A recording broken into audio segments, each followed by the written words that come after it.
রান্না করা থাকা অবস্থায় যদি আবারও রান্না করতে বলে কেমন লাগে বলেন তো আপনারা? তাও আবার রাতের বেলা।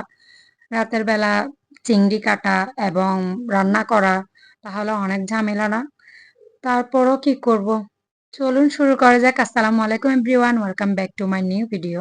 আরেকটা নতুন ভিডিও নিয়ে আপনাদের মাঝে হাজির হয়ে গেলাম। ভিডিওটা দেখে বা শুনে কেমন লাগলো অবশ্যই কমেন্টে জানাবেন। আর যারা এখনো আমার ফেসবুক পেজে ফলো দেন নাই, আয়াত মম পেজে এবং আয়াত মম ইউটিউব চ্যানেলে অবশ্যই সাবস্ক্রাইব করে দিবেন। যারা এখনো সাবস্ক্রাইব করেন নাই, জলদি জলদি সাবস্ক্রাইব করে দিন। আর এখন রান্না শুরু করে দিলাম। রান্না বলতে দুপুরবেলা আমি রান্না করে রাখছি, রাতের জন্য রান্না আছে। এদিকে আপনাদের ভাইয়া রাতের বেলায় এসে বলতেছে চিংড়ি মাছ রান্না করতে হবে। তাই আবারও যে বলা সেই কাজ। ভোরের আবদার বলে কথা, চিংড়ি মাছ তো রান্না করতে হবে, কারণ সে খেতে চাইছে। আমি রান্না না করে কি পারি? তাই কষ্ট হলো, কি করব। চিংড়ি মাছ কাটলাম, আবার আলু কাটলাম, বলছে আলু চিকন করে কেটে চিংড়ি মাছ রান্না করতাম। সো এখন সবকিছু রেডি, এখন রান্না শুরু করে দিলাম। চুলার মধ্যে ফ্রাই প্যান দিয়ে দিলাম, সাথে পেঁয়াজ বাদামি কালার করে একটু ভেজে নিলাম।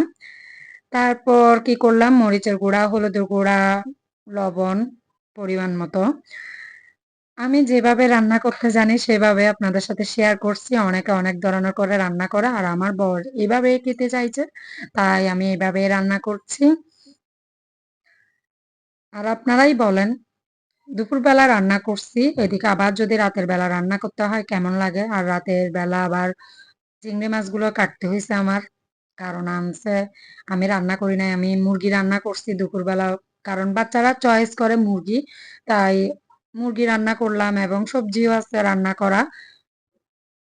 আমি ভাবলাম তারপরের দিন হয়তো চিংড়ি মাছ রান্না করব। না, সে বলছে মুরগি খাবে না, চিংড়ি মাছ রান্না করতে হবে।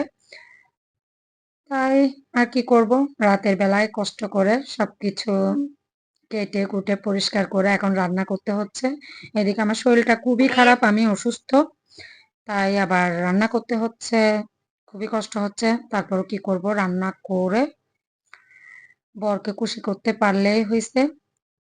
আপনারা অবশ্যই কমেন্টে জানাবেন কেমন লাগছে আজকের ভিডিওটা। যদি ভিডিওটা ভালো লাগে অবশ্যই অবশ্যই লাইক করবেন, এবং কে কোত্থেকে আমার ভিডিওটা দেখছেন অবশ্যই কমেন্টে জানাবেন।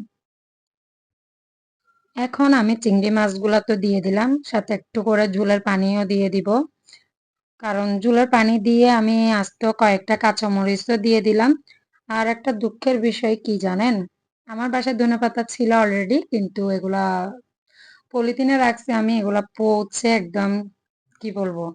এখন আমি চিংড়ি মাছের মধ্যে ধনেপাতা দিতে পারতেছি না, খুবই খারাপ লাগতেছে, কারণ ধনেপাতা দিলে আলাদা একটা স্বাদ হয়, তাই দিতে পারলাম না। আর ঝোলগুলো একটু শুকিয়ে গেলে পানিগুলো, তারপর আমি নামিয়ে নেব। ধনেপাতা দিলে আর একটু সুন্দর হতো। কে কেমন ভাবে রান্না করেন অবশ্যই জানাবেন। আমি যেভাবে পারি সেভাবে আপনাদের সাথে শেয়ার করলাম। আর একটু করে পানিগুলো শুকিয়ে গেলে তারপর নামিয়ে নেব। দেখতে থাকুন ভিডিওটা, অবশ্যই ভালো লাগবে। ফাইনালি রান্না কমপ্লিট। আমি ঝোল রাখলাম একটু, কারণ আলু দিয়ে যখন রান্না করলাম তাই একটু ঝোলও রাখলাম। দেখি বরকে খুশি করতে পারি কিনা, কারণ বর খেতে চাইছে রাতের বেলা, কষ্ট করে হলেও রান্না করলাম। দেখি কেমন লাগে। আর আজকের ভিডিওটা দেখে কেমন লাগছে আপনাদের অবশ্যই কমেন্টে জানাবেন। পরবর্তী নতুন কোনো ভিডিও নিয়ে আপনাদের মাঝে হাজির হয়ে যাব। আল্লাহ হাফেজ, আসসালামু আলাইকুম।